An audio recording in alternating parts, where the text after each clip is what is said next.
Yes. I know what that sound means. Time in the paddock F1. Greeny and the cheese. 10 races are in the books. As round 11 sees the traveling circus called Formula One back in the Austrian Alps. The hills are alive, my friends. For the 37th time, it's the Austrian Grand Prix. Styria region of Austria is known for its spas, wine, castles.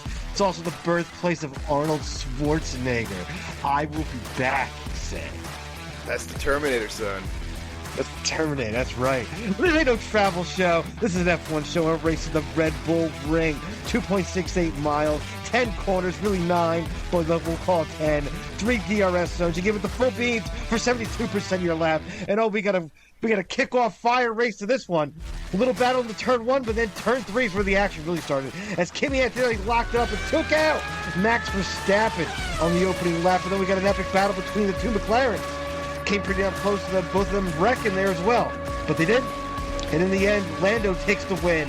Oscar takes second for the McLaren 1-2. Leclerc rounds out to take the last spot on the podium. We are caffeinated. We are medicated. Greeny, good day, sir. Good day. The hills are alive with the sound of burning rubber and burning cars as well as Williams. Oof.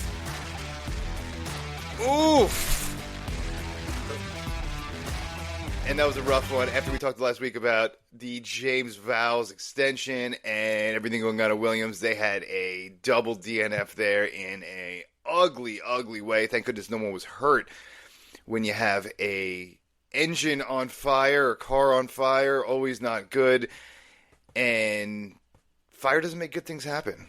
If you had, watched the newest episode on Netflix of Poop Cruise, fires are not a good thing.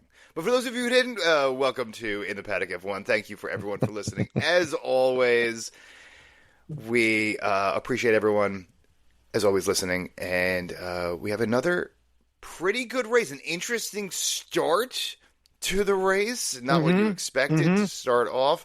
So I guess we'll start at the start. But congratulations to Lando Norris picking it up and doing what he needs to do.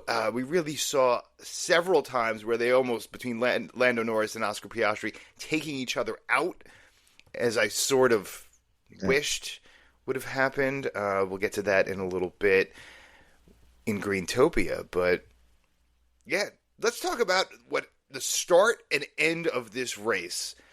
What the heck happened at the start with Williams and the fire and the delayed start? And then at the end with Lando Norris taking home another win this season and closing the gap on Oscar.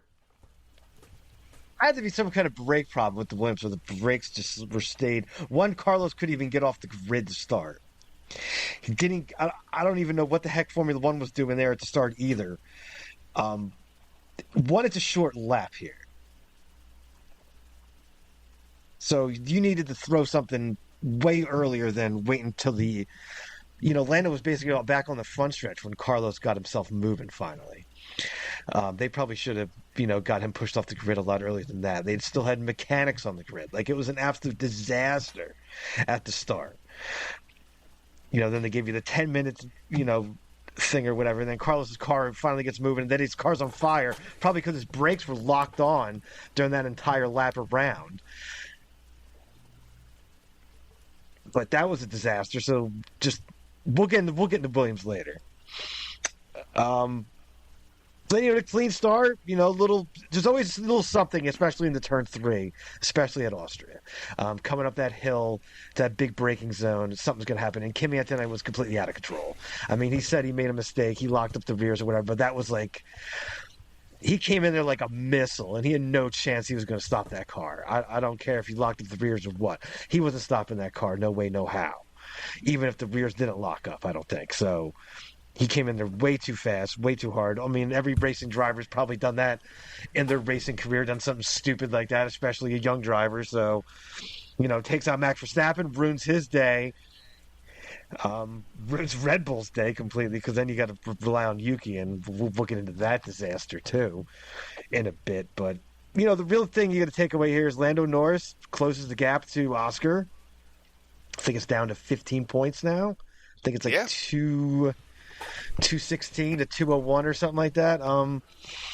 For the drivers, Believe so it is. we're definitely on. We're definitely on with that. I mean, the McLaren is definitely far and away the best car all weekend.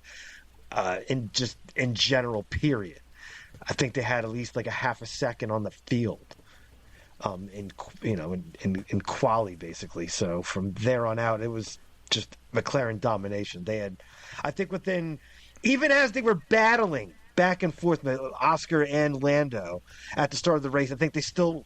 Usually, when cars are going side by side battling, you lose time. They were still gaining time on Charles Leclerc in third. I mean, that's how much their race pace was faster than everybody else today. That's like that. That's kind of ridiculous because usually you get the exact opposite when you're battling. Usually, the car behind closes. You don't gain time. Well, that's what was going on there.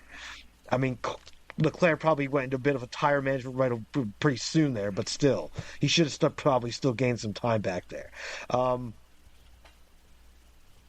But McLaren's just that far better than everybody else, and it's on for the Drivers' Championship. I mean, we'll see if Lando can keep it together. But usually when Oscar has one of these races, usually the next weekend Oscar bounces back pretty solid and pretty serious. So we'll see.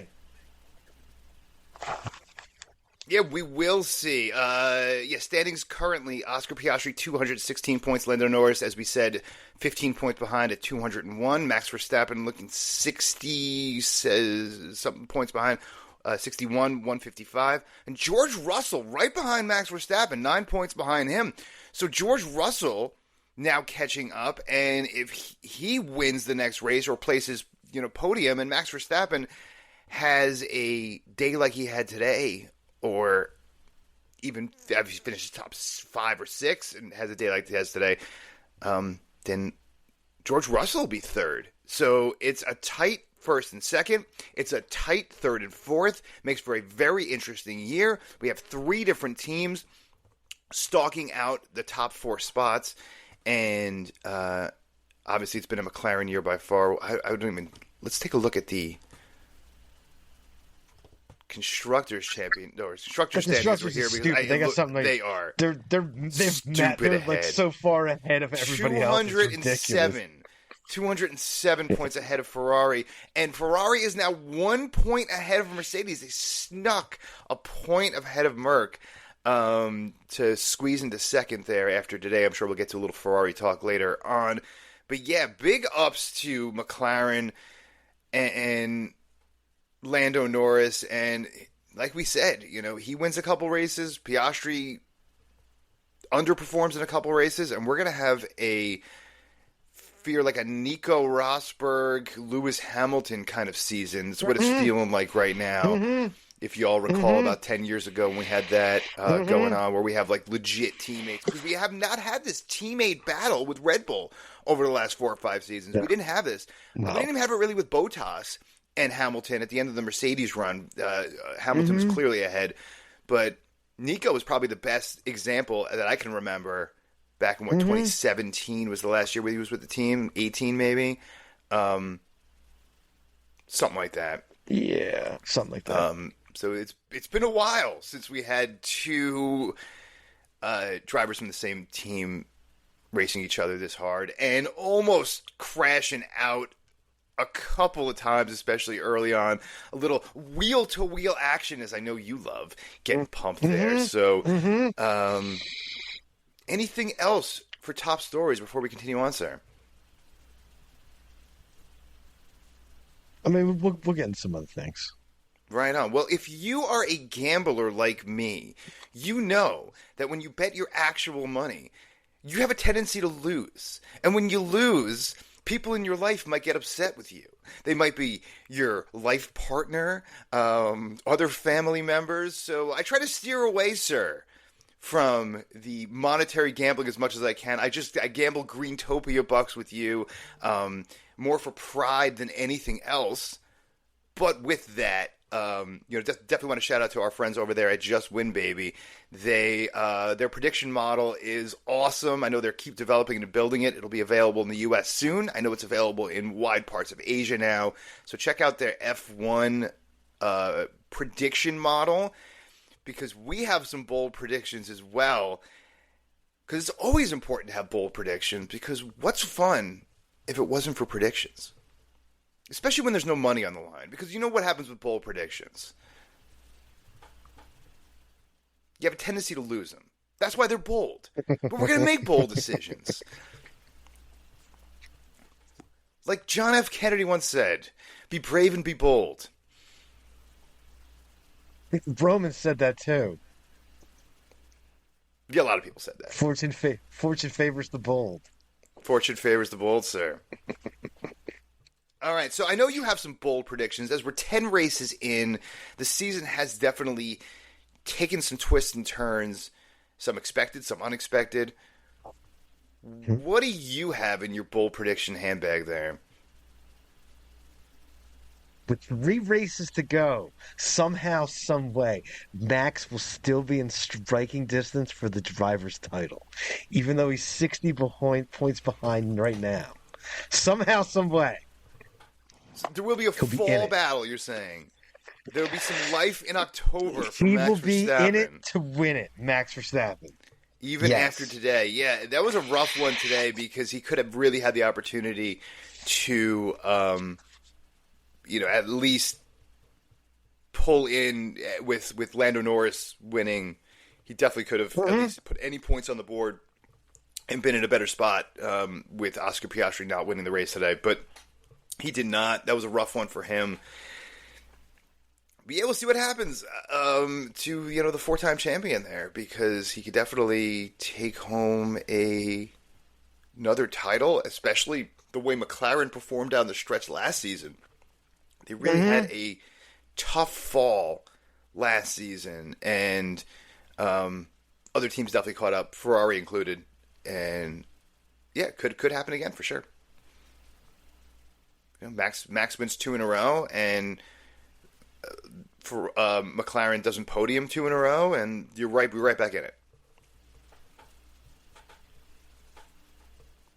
So yeah, listen, I'm gonna go with a little shakeup that happened earlier this year with Yuki Tsunoda and Liam Lawson, where Yuki Tsunoda should have been dominating at this point, as I boldly predicted at least he would finish in the points or top 10, but he has not done that. And Liam Lawson has now taken the lead in the inferior car over Yuki Tsunoda in what should be quote-unquote the superior car. And I believe that trend will continue.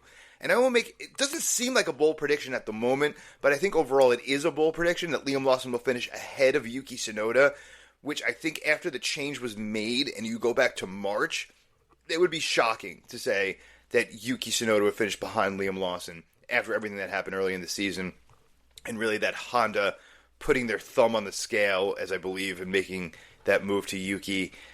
But doesn't look like it's panning out so far. Another mediocre entire weekend. And as I was saying before the technical difficulty there, Liam Lawson is going to finish ahead of Yuki Tsunoda. Shut your face. I know it seems obvious right now. Like I said, he's up by a couple points. I think 2 points overall. The fact that Yuki Tsunoda hasn't broken more than 10 points is absolutely ridiculous at this point. So, yeah, forget about making a podium for him. Forget about all that. And Liam Lawson came through today, and I think he learned a lot. I think he learned a lot during this process. If he hasn't learned a lot, I don't know what he's thinking, because through adversity rises the phoenix, right? Yeah. So anyway, with all of that, let's strap on our helmets. Let's get on the track. It's Quizmaster's Cockpit. I'm sure you have 3 questions, which I'm completely unprepared for, but you're going to ask them anyway, and maybe I can answer one. I don't even know if I'm going to cue up the music here, but once again, Quizmaster's Cockpit. What do you have, sir? All right, here we go. Question number 1, sir. Are you ready? Go for it. What driver has the most wins in the Austrian Grand Prix? I think it's Max. With 4? That is correct. Max with 4. That is also correct. That is correct. Bonus point? How many questions? Brown nose in the teacher? That was a kind of a cupcaker as well. Well, So that was here we an go. easy one. That was an easy one. Question number 2, sir. How many Austrian drivers have won their home Grand Prix? Oh my gosh. Uh, I don't think any. Can I go with 0? That is incorrect. Niki Lauda Oh, that's right. Yeah, Niki is the Lauda. only Niki one Lauda's the only to one. have done this Yeah. has done this. Yeah, Yeah, you should Niki Lauda have gotten now. with a history there on this track. Yeah. Yeah, you. Well, Yeah. that's the end of that one. We'll see if we get the third question anyway. The Red Bull Ring is short. But what circuits on the F1 calendar are actually shorter than the Red Bull Ring? There's 4, Whoa. if you can believe that. Whoa. One of you know them's what? pretty darn easy. I couldn't tell you what one's the pretty shortest darn tracks easy. are. Come on, bro. One's Bahrain? like a cupcake. No. One's an absolute cupcake. Why can't I think of it? I'm deep in the tank here. I'm deep in the tank. I can't think Apparently of you're a little too medicated right now, apparently. what else is new. What else is new? I mean, Silverstone is shorter. No. I don't know. I don't go out there and measure these tracks. I know what the longest tracks are. I never think about the shortest tracks. What is the shortest track on the calendar? At least give me that. Come on. Come on. We were just there.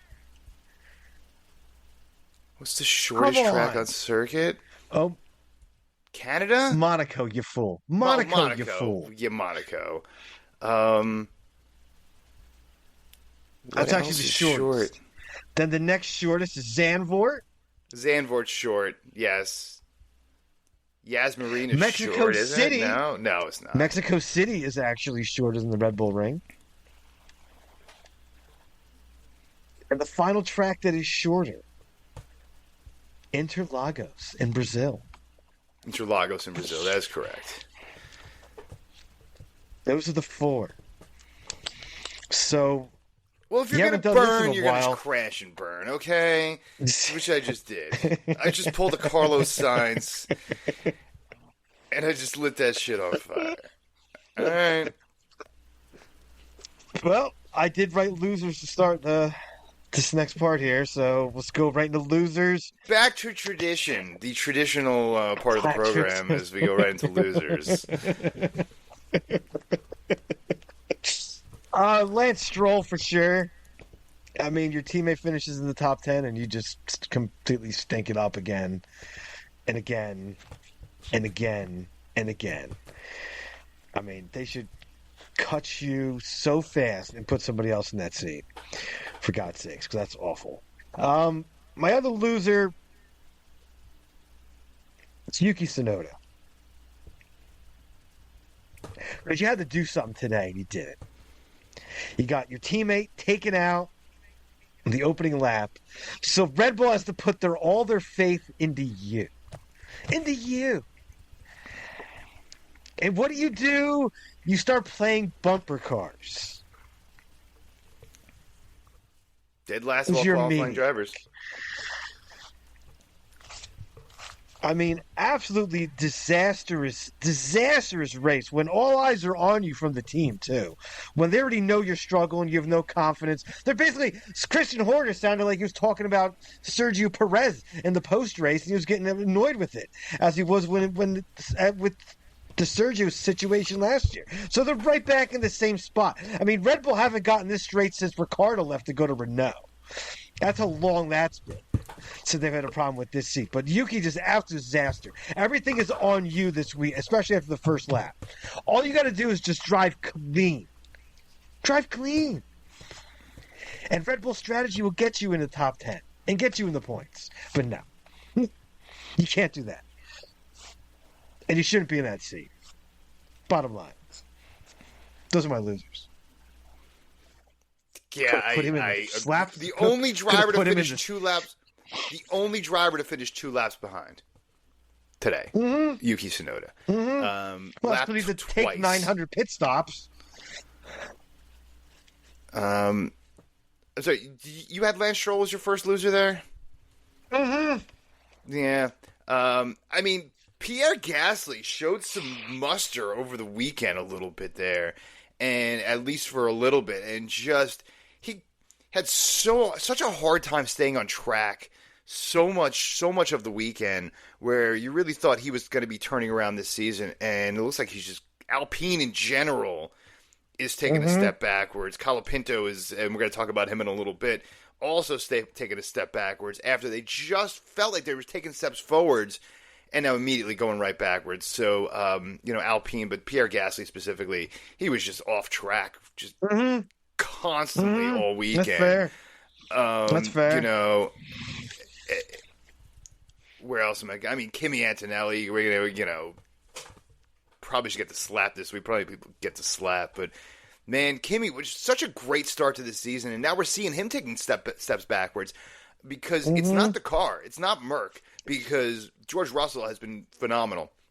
I think I don't know if it's Kimi Antonelli just set the standard way too high to start the season. That we're looking at every flow, but that was a rough one today. That was a rough one today, being in the middle. Rookie mistake. That was definitely a rookie mistake. So you got to give him the loser for that. We've given him a lot of praise this season, but today I'm putting him in the loser category. And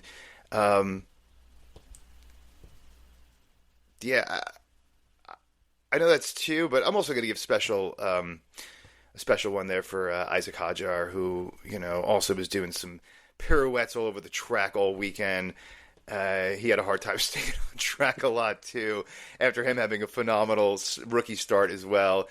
So, that was just a tough one today. A lot of tires off track all weekend, a lot of guys in the gravel, in the dirt, and spinning and all kinds of stuff this weekend. So it was a tough one. Austria was a tough one, and I think it's the reason why, great drivers like Lewis Hamilton's only won there once, believe it or not. Once in all of his years. I think Schumi's only won twice. I mean, they had twice. Yeah. So just you never know what's going to happen in Austria, the country or the track. But let's continue. Which, of course, sir, leads us into winners. Put us winners, sir.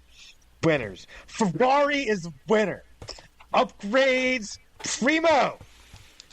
Car looked pretty darn good behind the McLaren, which is just far above everybody else. But it's work. That's work in the progress. 3rd and 4th, huge. Get them points. Put you in the 2nd place in constructors. Huge. Huge weekend. Huge weekend for Ferrari. Sauber, double top 10. Kudos. 8th, 9th. That is huge for Sauber. Huge for Sauber heading into, changing into Audi officially next year. I'm sure they wish they could keep these same regulations going right now because they actually got this car going in the proper direction finally.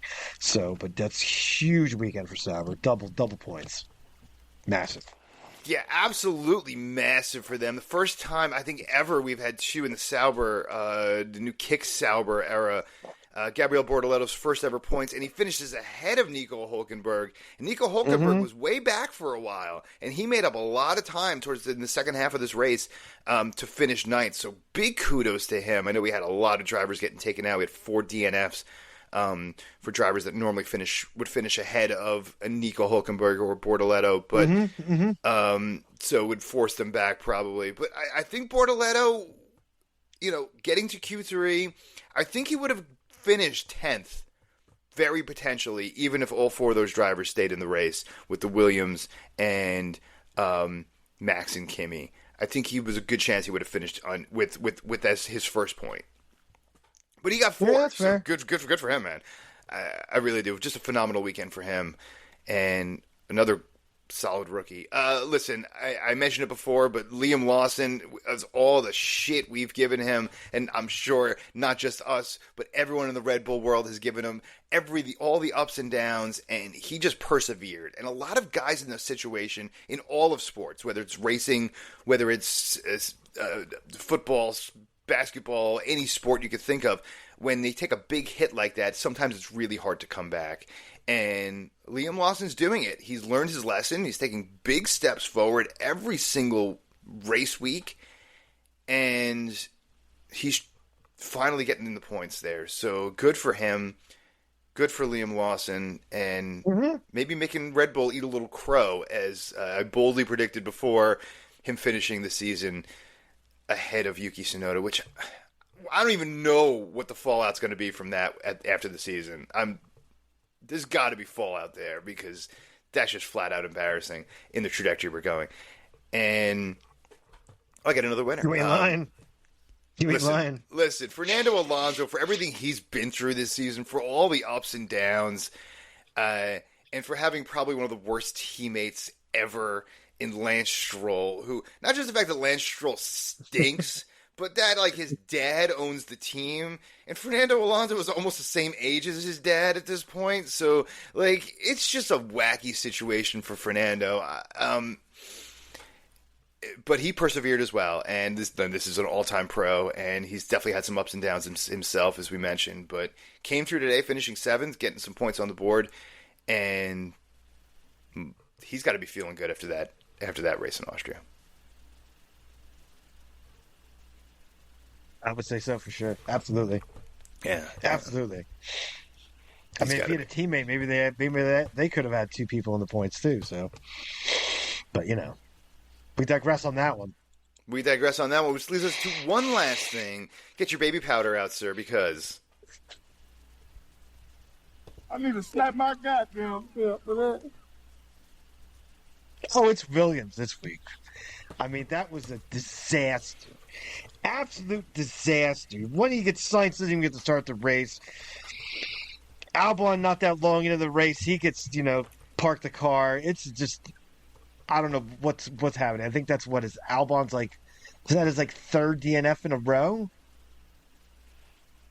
I think his last 3 races he's DNF'd. After a great start to the season. After a pretty relatively great start for Williams, yeah. Well, for the way things were going for Williams for a long time there, yes, absolutely. But things have definitely turned and gone the opposite way. It's like this downward spiral. It's like it's gone to the snowball effect. Like it started rolling down the hill a little bit, but now it's picking up steam, and that snowball's getting bigger and bigger as it's rolling down the hill. So Williams has got a lot of bad things going on. We've been, praising valves and things recently too, and how things have changed and how things can flip on an edge so fast in Formula One. From the penthouse to the outhouse, quick as hell. That's kind of where Williams are heading right now, because it is a disaster. Disaster.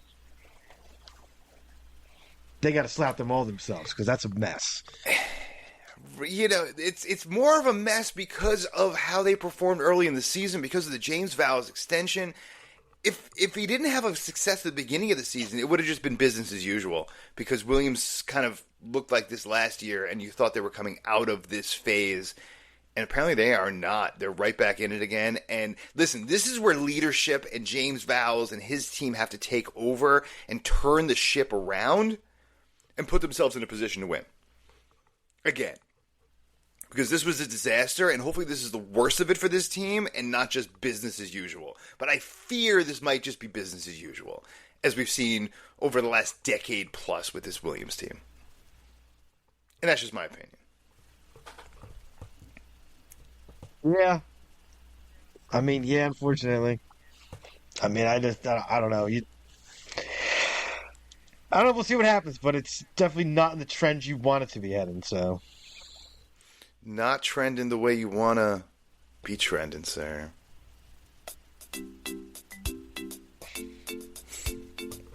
Ah, yes.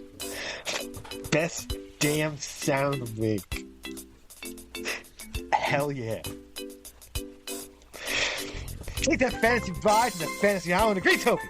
When the beer flows like wine, the wine flows like beer. And that cannabis, oh yes, boys and girls, that stuff grows as far as the eyes can see. It's like corn down here in Greentopia. But can we take a little whiff? Ah.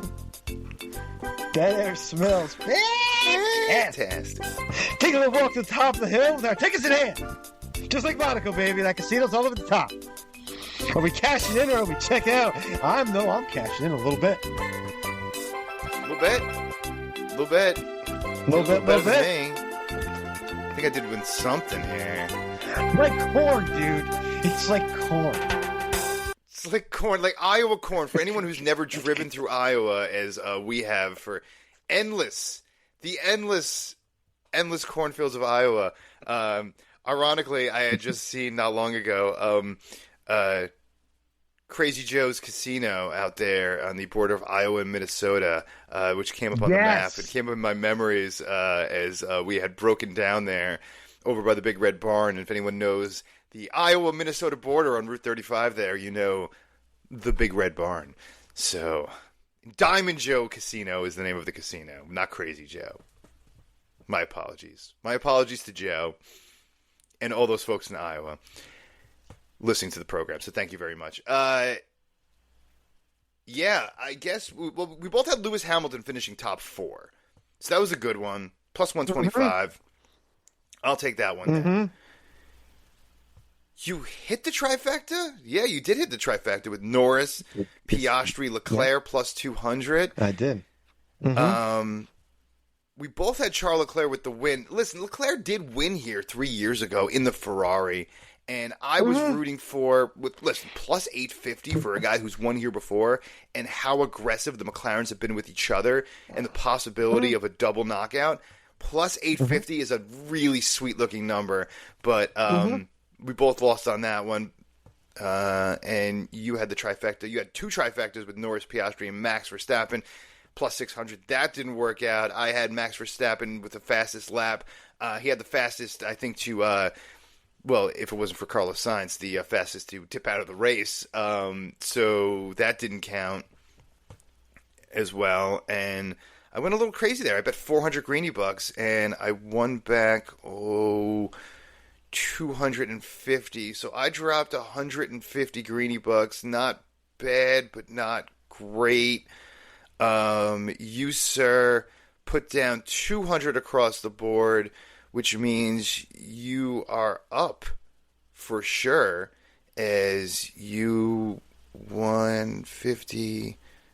You won 75. So I lost 150 and you plus 75, which means that is a difference of a 225-point greenie buck swing in your favor, sir. You now have over a 400-point greenie buck lead. I'm now in the 3,000s. At 3,800 and change, you are at over 4,200. Still plenty of time left, but you got a Oscar Piastri-like lead right now. So I'm in the mix. It looks like a Lando Norris, but I'm stalking behind you. This week could have gone differently. Still a long way to go. Haven't hit halfway yet. We're not halfway, so. But you do play, and I'm going to say this, and nobody else knows this listening, but you do play a role when I usually drop my predictions and my bets first, and you always follow up with yours second. I try to wait, but I end up submitting mine. I always want to wait till the last minute. I try to wait till the last minute. It's like you're betting at the pony track. You got to go at late. The window. You got to see when everything's going down. Somebody might not be, having issue on the grid or something. You got to know. You got to know these things. So you got to wait. It's like you're at like when you're at the track and you're betting on them ponies. You don't bet, 10 minutes before post. You got a minute or two before post. That's when you hit. That's when you hit over. Listen, you're betting, man, because you're obviously in the lead this season. You won season 1, I won season 2. This is the battle for supremacy as we continue on. All right. Brings us to our favorite part of the week, where we discuss everything going on in the F1 Well, that's world. actually Greentopia, but that's the favorite. That's my favorite part of the week. That's your favorite part of the week. My favorite part of the week is, of course, in the news. Let's see what's going on in the news. Who doesn't love the news, sir? What you got? All right, here we go. Kickoff right away. Austrian Grand Prix has been extended until 2041. That is quite the extension, if I might add. I think that's like the longest one out of the ones I've seen recently. Years. Yeah, I think that's the longest on the calendar where you can now book your tickets for the 2041 Austrian Grand Prix. I don't know if the hotels would be accepting yet, but if you need to, if you are that much of a planner ahead, you're all set for the next 16 years because that is a ridiculously long extension. Especially for a track that was like out of commission for 15 years at one point, or 10 years at one point. Yeah, and no, it's absolutely fair. I mean, that's what I was thinking. I was like, damn, that's longer than a lot of the other tracks that are on the calendar right now. So, but hey, what do you got to do? Interesting one. It is what it is, I guess. I guess whoever's running that show put up some cash, apparently. Story number 2, Kyle Pinto was told by Flavio to pick it up. Otherwise, he might not be in that seat. I mean, Yuki Tsunoda didn't help him out this weekend, but Kyle Pinto's in a little bit of trouble, I'd say. Yeah, he's definitely feeling the pressure, as he should. As we always say, welcome to the Piranha Club. Franco Colapinto. He did finish the race today. He finished in front of Yuki Tsunoda. But Alpine's got a lot more problems than Franco Colapinto. Let's just just say it right there, as it is. Yeah. Franco Colapinto is not the problem as much as the Alpine team itself, because Pierre Gasly is not putting up points every week here, okay? If Pierre Gasly was putting points on the board, I would have a lot more pressure on Franco Colapinto, but you have a seasoned veteran not being able to score consistently and not finishing dead last. He should be sending a Christmas ham to Yuki Tsunoda for being as stink as he is, because man, fuck, what the fuck.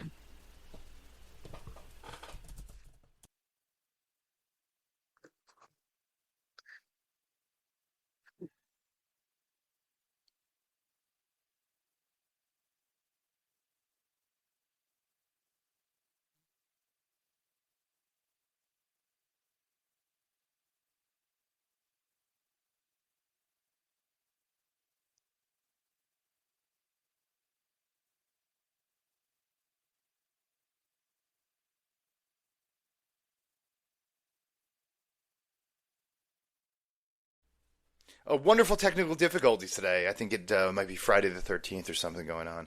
All right, brother, power through. Let's go. What do you got? Bottas is nearing a deal with Cadillac for 26. Not really shocking there. And the final big story was that Toto Wolff has confirmed Mercedes are in discussions with Max Verstappen for a seat with Mercedes in 2026.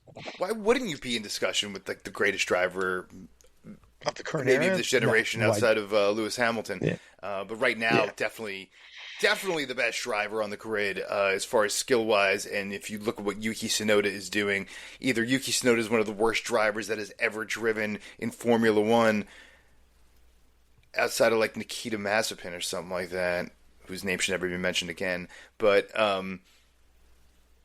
yeah, I mean, I don't know. I don't know what to say about the Red Bull anymore and how good Max Verstappen is, but I think this year's proving that Max is just the man. I think last year proved it as well. And yeah. Agreed.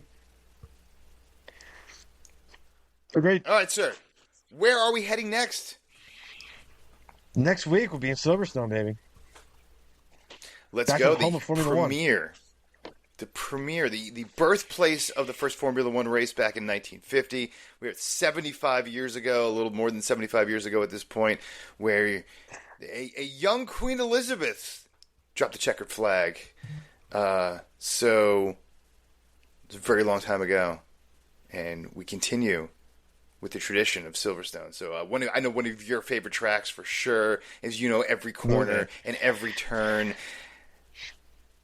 You could probably drive that thing with your eyes closed. If out of all the tracks, you could probably drive Silverstone with your eyes closed. Definitely, probably one of them, yeah, for sure. Hey, listen, special thanks to our friends over at the Gaslight Anthem and the Counting Crows, as they're on tour right now. They hooked me up with a nice VIP package for the Counting Crows show last night, where I went into the show and then I walked in without my VIP passes, and then I had to go back out. But I made a whole big deal, and it ended up being like a whole big thing with security, and I thought I was going to get thrown out. So I went from like VIP to almost getting kicked out of the concert. But thank you guys for coming through, helping me out to get back in to the concert and getting to see a great show last night. So good luck to them on their tour. And our boy Benny, of course, former member of the Greenie and the Cheese show back in the day. So good luck to them. And thank goodness I didn't get thrown out of the venue. That's what usually happens when you go places with me, right? Crazy shit usually happens. It usually does. You've been across the country with me, sir, and you know these things. Anyway, we will see you all next week. Say what you got to say, brother. I will catch you next week. Till then, as always, stay medicated, my friends. Peace.